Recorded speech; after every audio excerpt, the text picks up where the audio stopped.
പറിച്ചെടുക്കുന്ന leaf ഫാക്ടറിയിൽ processing ചെയ്യില്ല. എന്തുകൊണ്ടാണെന്ന് വെച്ചാൽ ഫ്രഷ് ആയിട്ട് പറിച്ചെടുക്കുന്ന ലീഫിൽ ഈരാംശം ഉണ്ടാവും. സോ ഈരാംശത്തോടൊപ്പം നമുക്ക് പ്രോസസ്സിംഗ് സ്റ്റാർട്ട് ചെയ്യുവാണെങ്കിൽ ഈ ടീ ജ്യൂസസ് ഒക്കെ സെപ്പറേറ്റ് ആയി പോലെ ആ ടീ ജ്യൂസസിനെ കോൺസെൻട്രേറ്റ് ആയിട്ട് കൺവേർട്ട് ചെയ്യാൻ വേണ്ടി നമ്മൾ എന്ത് ചെയ്യും, ഇതുപോലത്തെ ട്രക്കിൽ ലീഫ് നിരത്തിയിടും. എന്നിട്ട് അടിയിൽ കൂടി ഹാർഡ് എയർ പാസ് ചെയ്യുമ്പോൾ ഒരു 12 നിന്ന് 14 മണിക്കൂർ. സോ ഇങ്ങനെ 12 നിന്ന് 14 മണിക്കൂർ ഹാർഡ് എയർ കൊടുക്കുന്നതുകൊണ്ട് ഒരു 87% ഇരിക്കുന്ന ഈരാംശം ഒരു 65% റെഡ്യൂസ് ആയതിനു ശേഷമാണ് നമ്മൾ പ്രോസസ്സിംഗ് സ്റ്റാർട്ട് ചെയ്യുന്നത്. So that's called വിതറിംഗ്.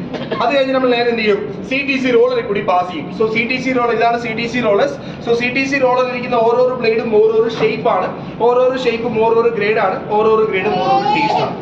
സോ ഇവിടെ നിൽക്കുന്ന എല്ലാവരും ഒരു പുറത്തല്ല ചായ കുടിക്കുന്നത്. ചിലർ സ്ട്രോങ് ആയിരിക്കും, ചിലർ medium, with milk, without milk, with sugar, without sugar, പിന്നെ സൂപ്പർ സ്ട്രോങ്, ഇങ്ങനെയല്ലേ.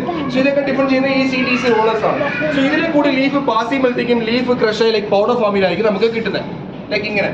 പിന്നെ ഇതിന്റെ കളർ ചേഞ്ചിങ്, പൊതുവെ ഒരു ചൊല്ലുണ്ടല്ലോ, ഈ ചായപ്പൊടിക്ക് കളർ ചേർക്കാൻ വേണ്ടിയിട്ട് മായം വല്ലതും ചേർക്കുന്നുണ്ടോ അല്ലേ? ആണോ പറ്റി? യെസ്, എന്നൊക്കെ പറയാറുണ്ട്. പക്ഷെ അങ്ങനെ ഒന്നുമില്ല കേട്ടോ, ഇത് നാച്ചുറൽ നടക്കുന്നതാണ്. സോ ഉദാഹരണം പറയുകയാണെങ്കിൽ ആപ്പിൾ, മെഹന്തി ലീഫ്. സോ ആപ്പിളൊക്കെ കട്ട് ചെയ്യുമ്പോഴത്തേക്കും വൈറ്റ് കളറാണ്, ഒരു 2 അല്ലെങ്കിൽ 3 മിനിറ്റ് കഴിയുമ്പോഴത്തേക്കും ബ്രൗൺ കളറാണ്. പിന്നെ മൈലാഞ്ചി.